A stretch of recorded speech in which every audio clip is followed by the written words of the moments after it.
Good. Good. So in our last session today, I wanted to talk more about the different sides of faith, and I've been speaking quite a lot today about a positive sense of what faith may mean, a sense of trust, sense of what we can rely upon when all else falls apart. And I'm going to come back to that, but I also wanted to talk more about what we might call the shadow side of faith. So this is more when faith becomes, or something mistaken as faith, it becomes closed-minded, dogmatic, perhaps even intolerant. You know? And that sense where, faith becomes something that people cling to in a way that's harmful to themselves or others. So to start with, a little bit of a story actually that comes from the philosophy of religion that is used as a kind of critique of certain kinds of faith. And it comes from somebody called John Wisdom, called The Parable of the Gardener. But it goes like this really. The idea is that there are two explorers and they're going out and walking around to a place they'd never been to before. And they come across a clearing, okay? So they come across a place where there aren't so many trees and plants and things. And one of these explorers says, I think this is a garden. This isn't just a natural feature, but actually it's a garden. Somebody comes here and looks after this and tends this. And the other person says, no, I don't think there's a gardener. It's, simply a place in nature that's a little different from what else is around. And obviously these explorers had a little bit of time on their hands, so they decide to test to see who's right. And then they wait and they keep watch. And they're sort of seeing if a gardener comes. And no gardener can be spotted. So one explorer says to the other, well, you must realize that you were mistaken. There wasn't a gardener after all. And he says, no, let's do some more tests. Maybe this gardener is invisible. So let's put up some a fence around this place that could detect, this invisible gardener when they come. And they put up these tests, and again, still no sign of a gardener. And the person says, well, now you must finally acknowledge there isn't a gardener. And they say, well, actually, maybe the gardener isn't just invisible. Maybe the gardener is also intangible. But I still believe there's a gardener, kind of thing. At which point the other person gets sort of to the end of their tether, if you like, and says, well, how is an invisible, intangible gardener, if you like an imaginary gardener, differ from there being no gardener at all? Okay? And you can see here the move that the believer, if you like, is making. So whenever there is evidence that contradicts their belief, rather than doing what we might see as the reasonable thing, which would be to give up the belief, actually I was wrong, the new evidence is simply interpreted in a way that fits the original belief. Yeah, that makes sense. And when we do this, our beliefs are described by philosophers as being unfalsifiable. That's a made-up word. But if you have a belief that's unfalsifiable, in other words, there's nothing that could even in principle show it to be wrong. When you're in that place, you have what's called a closed system. So it makes sense within its own reference points, but nothing can come within that. Yeah? It becomes something that's very, very fixed.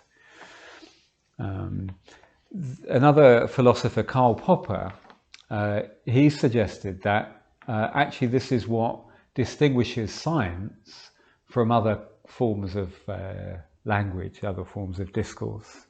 And according to Karl Popper, it's only one perspective, but it's a falsifiability that is the sign of a scientific endeavor.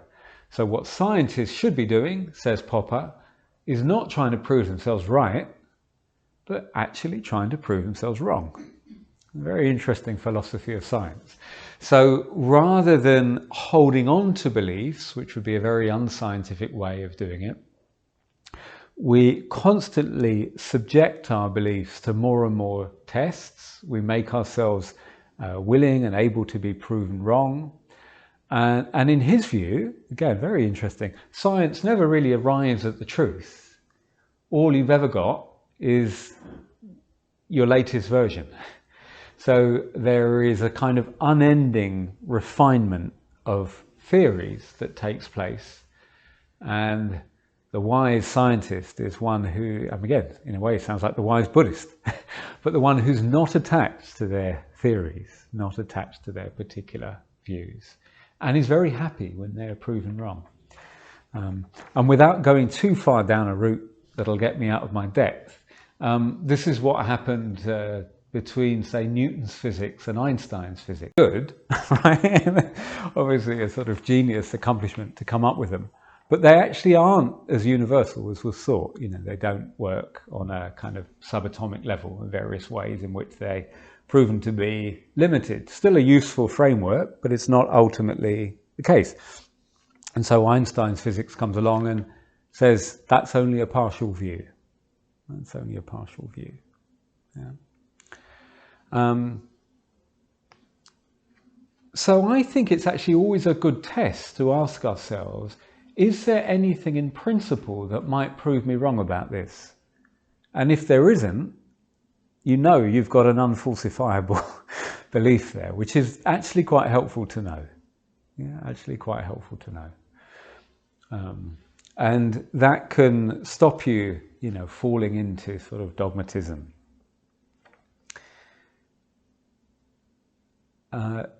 This can actually be really quite dangerous. And in spiritual circles, it has been many times harmful. There's a book that I really appreciate called the Guru Papers, and the subtitle is actually called Masks of Authoritarian Power. It's very sobering for any of us who do this kind of thing. And the way that many, in fact, spiritual teachers have kind of set themselves up or been set up as a kind of authority that implicitly or explicitly cannot be questioned. Now, if you do that, or if that is operating even on a sort of unconscious way, it can be very harmful. And a little bit like the parable of the gardener. So you've got this belief in this all-wise, all-good teacher, or perhaps, you know, belief in the enlightened teacher. And then you find that the teacher is actually, I don't know, shouting at people. And you think, actually, well, maybe they're being a bit harmful or abusive in doing that. Oh, no, but they can't be. They're so wise.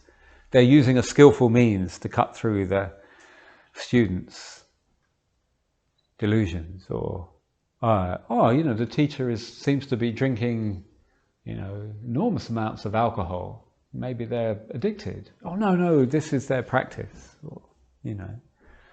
And it's very sobering to say this, because these things have really then rocked communities, and there's quite a shock when people finally make that shift from, you know, when one of those belief systems collapses, it's very painful, actually, particularly when we've invested a lot in it. And that's why these kind of scandals, when they happen in spiritual communities, are very take a lot of processing for people to move through. If you're interested more in this, there is an article in Tricycle that was something like, will Buddhist Sanghas learn from the scandals of the past? You know, my hope and trust is that we have to, really. And this is not my main topic today, so I won't spend too long on it, but one of the ways I think we can do that is by not putting the teachers up on the pedestal in the first place.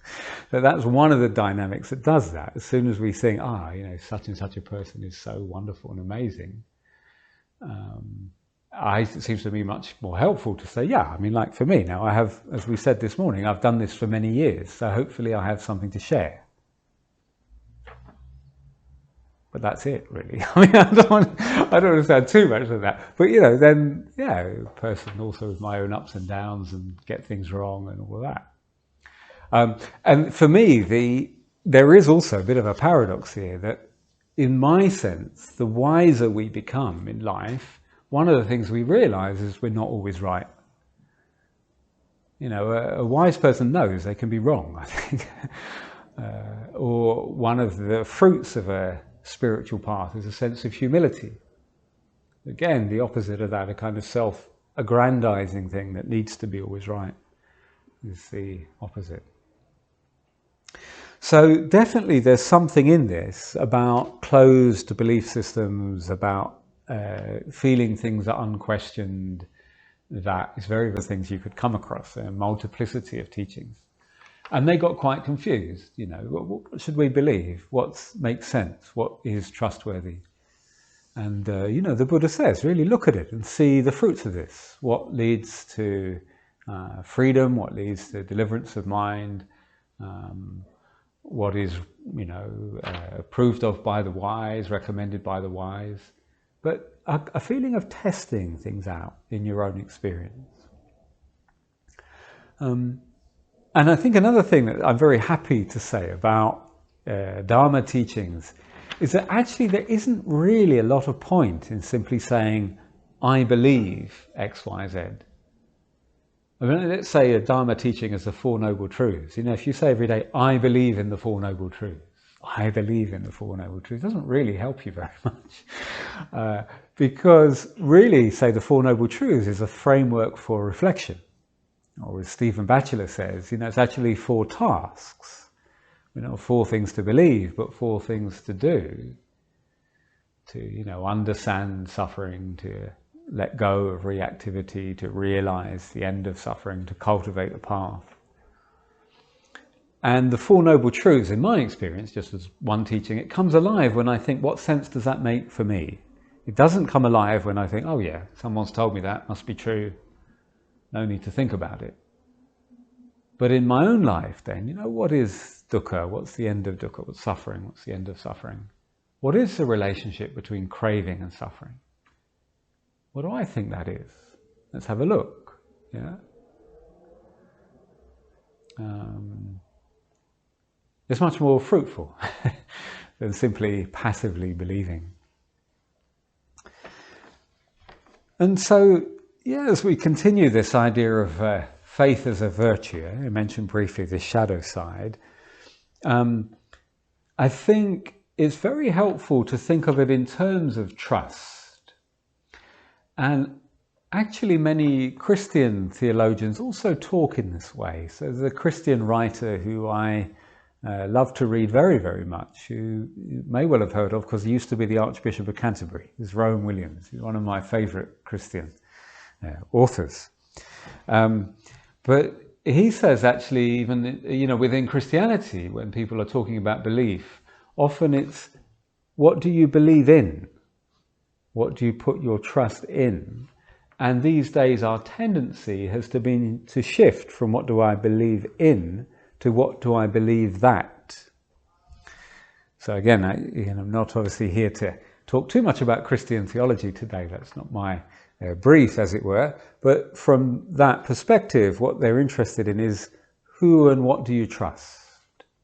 So when a Christian says, I believe in God, for Rowan Williams, what they're saying is, God is who I trust.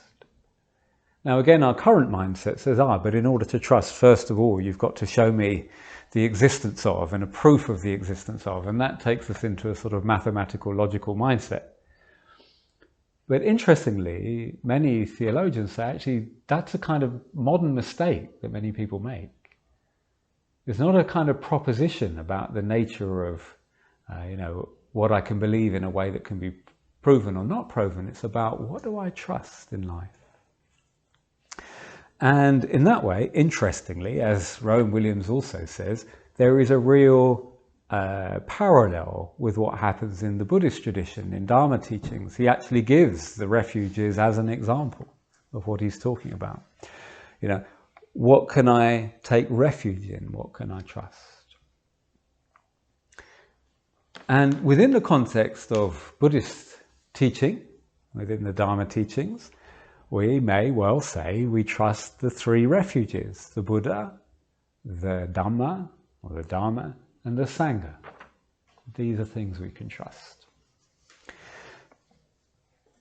And even then, I would suggest it takes a little bit of thought about what that means.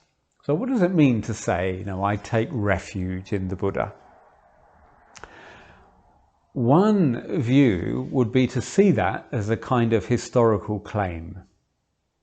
And the historical claim would be something like, of all of the countless thinkers and philosophers and teachers in history, Siddhartha Gautama is the one that I think got it right. Personally, I find that takes me to doubt, strangely enough, because you might think, yeah, but what about all the other ones? Can I really study all the comparative religions and all of the philosophies and all the scientific theories? What would I need to do to verify that claim? By the way, you can probably see what studying philosophy did to me. It's like, it actually does lead us to a lot of doubt. It's very difficult to say that, And I mean, I have actually sometimes seen that even written, that somehow it means that we trust Siddhartha Gautama more than, say, for instance, Socrates. But another way of looking at it, that for me at least doesn't take me to doubt, is when we say I take refuge in the Buddha, what we're saying is I take refuge in the awakened heart. Or as Ajahn Sumedho used to say, when we're taking refuge in Buddha, it's not someone else, not somebody else. But we're taking refuge in the capacity to be awake. We're taking refuge in the capacity to see clearly. Yeah. So similarly too, when we say we take refuge in the Dhamma or the Dharma, one view would mean I take refuge in Buddhism, which again may sound like I was talking about with the gardener. I'm taking refuge in a belief system. So I've had a look at them all. Christianity, Marxism, Islam, Judaism, liberalism, I don't know, anarchism. I had a look at them all and I've chosen Buddhism. This is the one that I take refuge in. Again, you see, it takes me to doubt personally. But another way of thinking about taking refuge in the Dhamma is I take refuge in the truth. I take refuge in the way things are. And there may also be a kind of sense that, and I have the sense that these particular practices, what I can learn from the Pali suttas, what I can learn from particular traditions, are helpful insofar as they point me to the truth, to the way things are. Yeah. But that becomes, again, can you see that's different from grasping a particular tradition as in some way having an exclusive claim to truth? Take refuge in the Dhamma, the way it is, the way things are. And so too, when we say I take refuge in the Sangha, again, for me, this works on different levels. And there is an importance of that meaning maybe particular groups and particular people. So I know some of you have been coming to London Insight events for many, many years. And of course, that's helpful. I mean, London Insight is a really wonderful resource to have. And we can feel at home in particular places. And that's great. That's where I go. It's helpful. So the Sangha isn't just a kind of totally abstract idea. It's becomes some people and groups I can trust. But for me, it's also helpful to see Sangha as a deeper sense that means really, you might even say, other people that help, right? Other people that help, other people who share some values with me, other people that support me in this practice.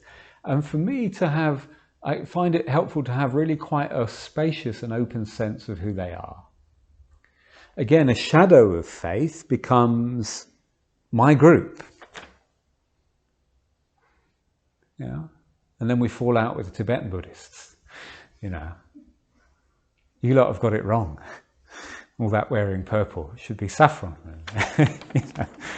Or we fall out with the monastics. No, it should be lay people, it's more relevant. Or we fall out with the people who think you should follow the breath at the nose. People who think you should follow the breath at the belly, or they fall out with Zen, or, you know. I don't know if you ever watched the Monty Python films, but they used to really send these up, really. I think the way that groups can separate, I think what was it, the Judean People's Front and the Popular Front of Judea, and something like this. I think it's, yeah, if I remember, who was the Popular Front of Judea? It was one guy on his own. Yeah. Because there's this sort of tendency human beings have to split and divide and to cling. So yeah, of course, taking refuge in Sangha, in a way, yeah, there are particular groups we have an affinity to, wonderful. But those boundaries can't be fixed and rigid and exclusive. Or they can be, but it's not helpful for them to be, I would suggest.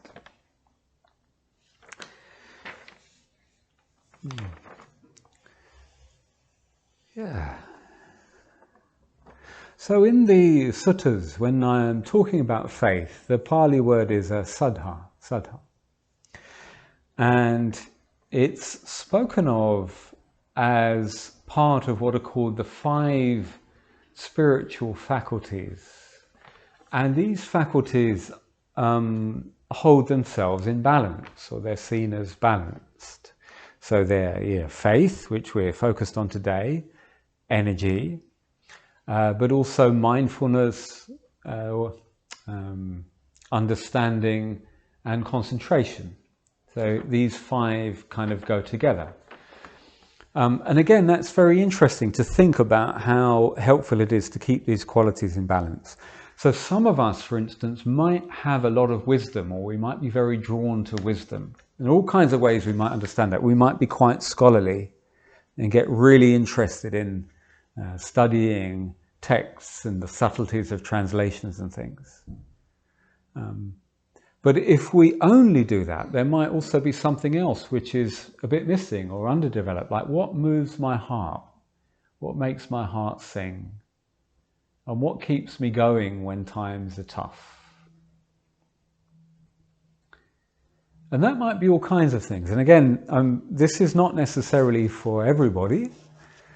And for some of us it speaks to, and some of us it doesn't. And if it doesn't, that's really fine. But for some of us, things like chanting can be a very powerful means of contacting this sense of saddha, or faith, or trust. You know, and in very, very tough times, just hearing a chant might be something that just reminds us of what's lovely and beautiful and an aspiration for us. That we can kind of develop that aspect of our path too. But it's said also, if we've only got that, if we've only got the kind of heartfelt devotion, we might miss on the wisdom part of it, right? The sort of the discerning, analytical part that can tell the difference between, you know, what is really helpful to put our heart into, or when we have excessive or misplaced devotion in someone or something. Does it make sense? So we kind of need all of these things. We need the wisdom, we need the faith. You know, we need the energy, don't we, for our practice? And faith is also helpful there in something that brings forth energy. So in my introduction, kind introduction this morning, I was reminded I started this practice in 1995 when I was at university. So that is 27 years ago. So for me, meditation is like a long-term relationship. And I know for many of you too. And if you've been in a long-term relationship, you know that's different, isn't it, from a romance in its honeymoon stage.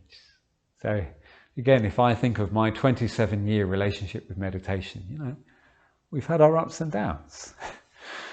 I don't know about you and your relationship. Maybe some of you, it's all been smooth. I mean, with meditation, I think it's in life general. But for me, honestly, it has been like that. You know, there are times of enthusiasm, times when it sort of dips a bit, times when I'm very inspired, times when I'm less so.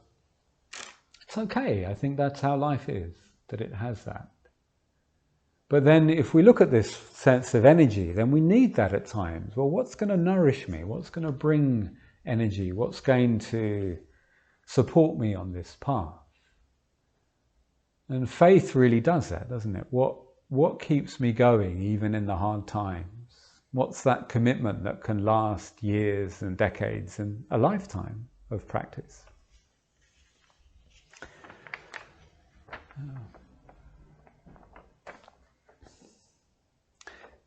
So it's a very helpful question, what nourishes faith and what depletes faith? Very personal questions.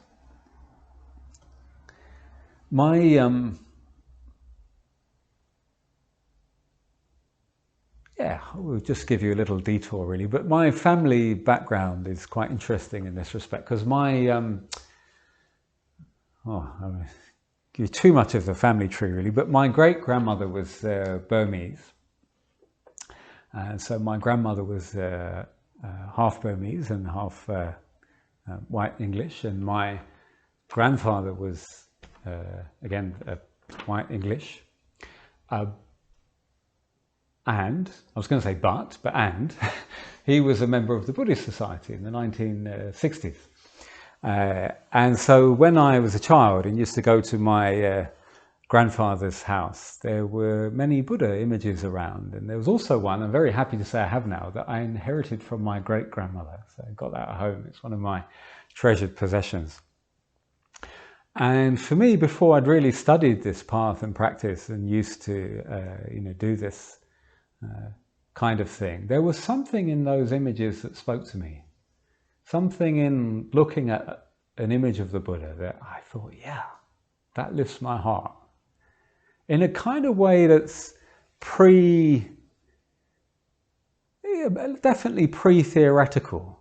It wasn't, oh, that is an image of a wise and compassionate person. I wonder what that person taught, and let me go and read about the 12 links of dependent origination. All of that came later. It was more just, that looks good. What's that about? It was like a questioning and an opening for me. I'm very pleased to say that now at Gaia House, when you go to Gaia House these days, yes, there's an image of the Buddha, and there's also an image of Kuan Yin next to the Buddha. That's very helpful. Again, hopefully we're waking up to, moving away from the idea that all of these images are male. It's not very helpful, is it? You look at this thing and all of the images, someone doesn't look like you. So again, they're very different senses of the different things that may speak to us. But in all of these different images, some of them may really touch us. What's that about? Again, I mentioned Kuan Yin. Kuan Yin is said to be the one who hears the cries of the world. Or if you hear the mantra Om Mani Padme Hum, you've seen the Tibetans saying it under their breath, if you like, time and time again. It can awaken this sense of wonder or faith. What is that about? That can really support, if you like, the other side of our practice. The study, the understanding, the intellect, the analysis. The spiritual factors go together. When we think also of this question, what nourishes or what depletes our faith, one of the people I find helpful in this, as in so many other things, is Thich Nhat Hanh, who of course is very much on our minds because he died recently, the Vietnamese teacher, beautiful being. But when he talks about the 5 precepts, he revisions them, that's the word, as what he calls 5 mindfulness trainings. And just to mention the 5th one, as you might know, the 5th one is usually about refraining from alcohol and drugs that clouds the mind. But Thich Nhat Hanh really widens this. And he says, aware of the suffering caused by unmindful consumption, I'm committed to cultivating good health, both physical and mental, for myself, my family, and my society, by practicing mindful eating, drinking, and consuming. I will practice looking deeply into how I consume the 4 kinds of nutriments: edible food, sense, impressions, volition, and consciousness. I'm determined, not to gamble or to use alcohol or drugs or any products which contain toxins, such as certain websites, electronic games, TV programs, films, magazines, books, and conversations. So the point there again, as I understand it, is not about being prescriptive.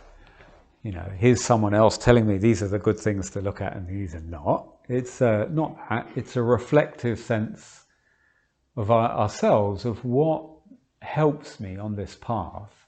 What do I take in that helps me, and what do I take in that hinders me? So again, back to our theme of today, what do I take in that speaks to my faith, that fuels my faith, that supports my sense of trust, and what gets in the way of that? It's a huge contemplation, huge contemplation.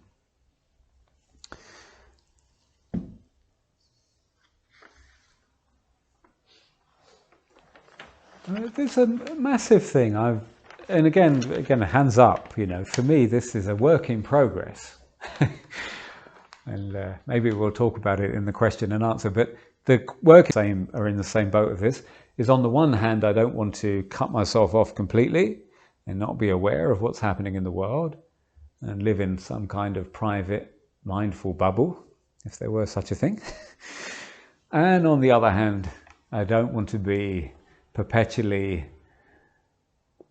with a nervous system that's out of kilter, feel overwhelmed and locked in fight, flight, and with a kind of one-sided view of how things are in life. So really this is a wise balance, and I really think it's a very significant part of our practice, how and what to take in, how and what to find balance with. Tara Brach actually describes doing a newspaper meditation where she would read a bit of the newspaper and then sit and notice what effect does that have. So not just hearing news and information, but can I be with the impact of that? And then also out of that, what wise action might I take? And that's also very skillful, isn't it? But news is just one example of what do I take in and what sustains faith and what depletes faith. I think an excessive amount of news you may find depletes your faith. Again, it's not, check it out. That happens to me. It can lead to a sort of a heaviness. What lifted my faith very much was watching the Archbishop Tutu and the Dalai Lama I mentioned earlier. If you haven't seen it, it's on BBC iPlayer. You can find it quite easily. But it's a beautiful film, and they met in 2015 to talk about the nature of joy. And it's just a lovely film to see these two beautiful people talking about this. And you can see their lightness and the uplift that comes from them and their meeting. So just to share a little bit of this, because again, you may find, just notice, just bringing this kind of thing to mind, does it lift your faith? The first thing I always think about these two people is that they have learned the hard way. Okay, so so for me, again, I imagine like all of you, I wouldn't have got to the age I am without a few tough things happening to me. Again, I presume it's the same for you. But on the whole, in the big scheme of things, I've had one of Earth's more comfortable lives. Yeah? But these two, they've had it tough. I mean, to be a black person in South Africa in apartheid years, to be a spiritual leader in that context, to offer hope when at times you may be feeling very despairing. I mean, this is quite something. You know, and again, as I mentioned earlier, the Dalai Lama is an extraordinary person, really, because if you think about what happened to him, he's chosen at a very, very young age. Right, you're the person, you know, that you are, the hopes of the Tibetan people are with you. You're 3 years old. How's that? It's like, okay, how did that happen? And in a way, you know, extraordinary thing, really, taken away from his family. It's amazing he's turned out as he has, actually. But yeah, taken away from his family and nurtured for this particular role that he hadn't chosen. And then again, at a very young age, again, maybe some of you can remind me of the age, but basically forced into exile. So Tibet is invaded, has to leave the palace, very dangerous journey out of Tibet and into India. And then there he is in a new place, a new culture, got to do his best. Lots of people looking to him for guidance. And how does he do that? Over decades as well, of something that, you know, as we know, is still unresolved. And that's his life in exile. So anyway, my point really is that when these two people talk about joy, I'm going to sit up and listen. You know, it's not kind of easy stuff and sentimental fluffy cloud thing that you can think, oh, okay, that sounds all right, but you haven't really lived. Well, they have. So yeah, you know, let's listen. And, you know, anyway, you can watch the film for yourself, and I found it a very beautiful way to nourish my faith. They talk about all sorts of things. I'm not going to go through them all today, but one of the things they talk about is how helpful a sense of humor is on our spiritual path. And they say something that I rather like, really, which is that you can see it almost as a sense of how's your practice going. Don't know if you ever think that. How's my practice going? And you might think, oh, is it how long I can sit for? Or how many texts have I studied? But another way of thinking is, oh, is there a bit more lightness and laughter in my life? You know. Again, I don't mean to bring you down if you're thinking there isn't much of that. That means I'm not doing well. But you can see that in them. You know, despite tough times, there's access to what we would call mudita. You know, a basic joy. It's not joy because anybody's won anything or you've succeeded or there's a high status or you've bought anything. Just a lovely sense of the joy of being alive, you know, that can be there in a kind of lightness and humour. And the perspective they also talk of, and how our practice can really support us in having a much larger perspective on things. Many ways we can do that. One thing, again, I'm exploring a lot at the moment is what happens to me when I recall to myself how big the universe is. And I didn't really know this. I mean, I had some feeling of it, but I've been Googling it, trying to find out. And I just find it interesting. You know, apparently there are said to be 100 billion stars in our galaxy alone, just in the Milky Way. 100 billion. Just notice that, what that does to you. You think, okay, so our star, there it is, our sun, keeping us alive. We know, without which, of course, there'd be no life at all on Earth. There's only one of 100 billion. And there are, I would say, countless billions of galaxies. They're also said to be billions of galaxies. So if you're really interested, the thing I Googled said there are between 10 to the power of 22 or 10 to the power of 24. In other words, a 1 with 22 or 24 noughts after it, stars in the universe. And as a spiritual teacher rather than a scientist, I would say just unimaginably vast. Yeah. So you see, contemplating these kind of things can bring faith. It's like, okay, so the particular ups and downs we experience at the moment can be held within this bigger space. And it may even be that thought, we're not here for long. Okay, then I don't mean to say that to bring you down, but actually that can be an uplifting thought. Okay, so it matters. How do I live today? What's important to me? What do I want to embody in my life?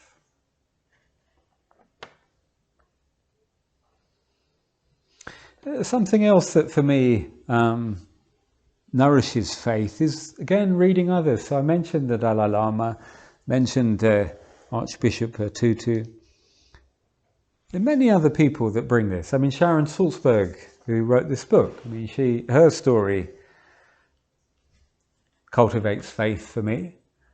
And there's a fairly direct relationship between me being here and Sharon Salzberg's life. I wouldn't want to quite say cause and effect exactly, but there were that generation of people. I'm thinking of, Christina Feldman, who very directly trained me, so there's a very direct link.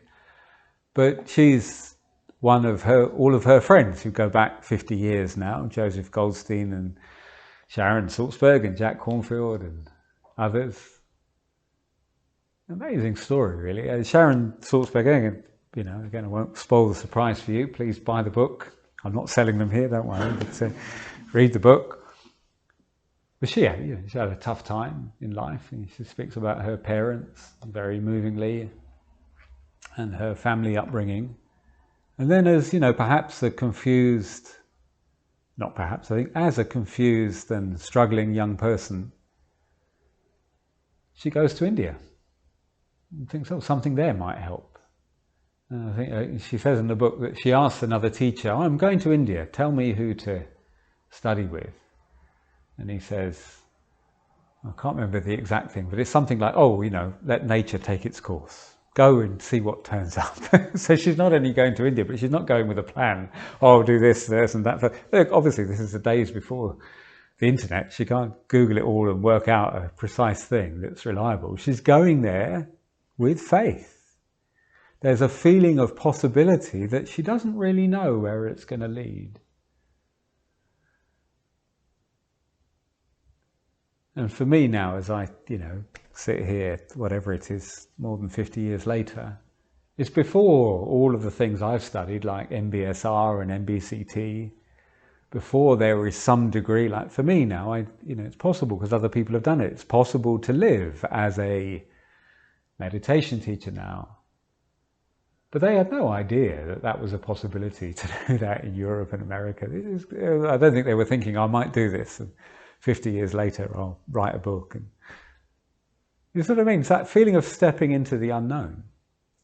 But because they all did that, again, in quite a direct way, then, some of them started Insight Meditation Society and then later Spirit Rock. Other people came back, started Gaia House. Because I went to Gaia House, that's what trained me. And actually London Insight itself was born of people, if you read the history, it was born of people who'd been to Gaia House and found it useful and said, maybe we should do something in London. And then invited the teachers to come. So there is a historical link between, Sharon's step into the unknown and all of us here and now. That's uplifting, right? And who did Sharon learn from? Well, again, many people, but one of the people she learned from was a wonderful Indian woman called Deepa Ma. I don't know if you've heard of Deepa Ma, but she's quite something. So Deepa Ma speaks about her. So Sharon says that this again is in one of her feelings of despair. She says, a memory of Deepa Ma arose in my mind. She certainly knew, this is Deepa Ma, what it was like to have great heartache. Over the course of 10 years, 2 of her 3 children had died, one at birth, one after a few months of life. Her husband, whom she loved very much, had come home from work one day, not feeling well, and had died by the nightfall. In extreme grief, Deepa Ma was unable to get out of bed, unable to eat, unable to care for her surviving child. Her doctor came to see her and warned her she might actually die of a broken heart if she didn't do something about the state of her mind. Go learn to meditate, he advised.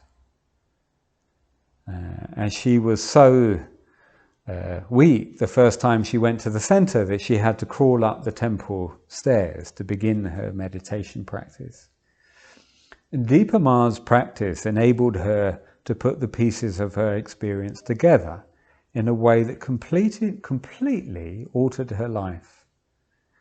So that in her pain, instead of leaving her stranded in grief, opened her to intense compassion. So for her, this great pain was a doorway to great compassion. This again is in the Buddhist suttas, actually, suffering as a precondition for the arising of faith. So deep within herself and even within her suffering, she found a power of love that wouldn't diminish no matter what happened.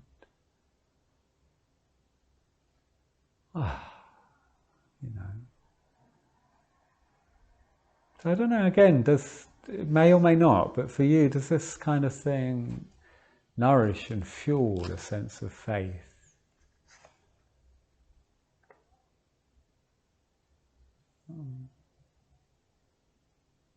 Yeah. Again, just for me, I just let you know what's arising for me now. You see, I know a little bit more than that about Deepa Ma's life, but she lived in Calcutta. The circumstances much more difficult than mine. Again, all this grief described in her family. Well, my goodness me, did she put her heart into her practice, and there, just that sense of energy and faith, and this is what I want to do with my life, that she put in. It's quite extraordinary, really. And she's said to have had, again, just profoundly deep states of meditation and bliss and concentration and the whole thing. And it came out of all of her, struggles and suffering.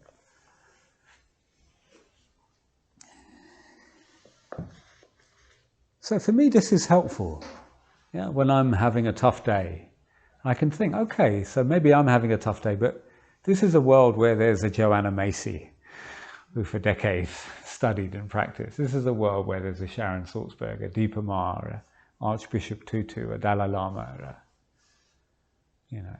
countless others. So, to be honest with you, for me, a Rowan Williams, the former, I'm a great fan of his. Don't know, different people are inspired by different people, but it lifts the heart.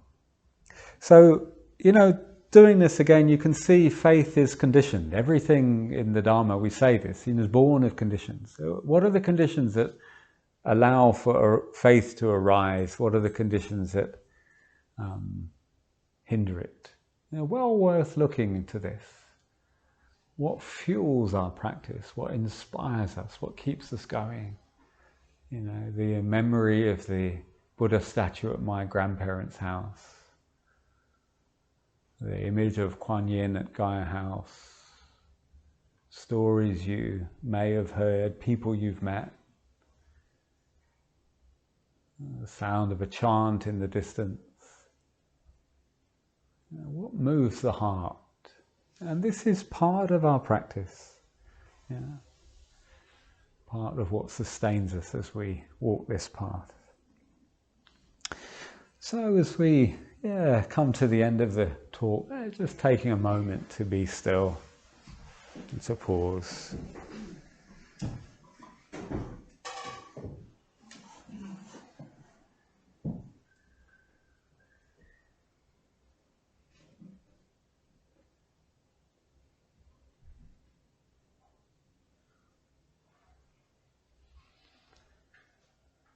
And there's no need to feel that it's important to remember the details of the talk, but just noticing maybe if there's something that feels significant for you. Noticing that, staying with that, a sense of that in the body maybe, as we take time to be still.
Good.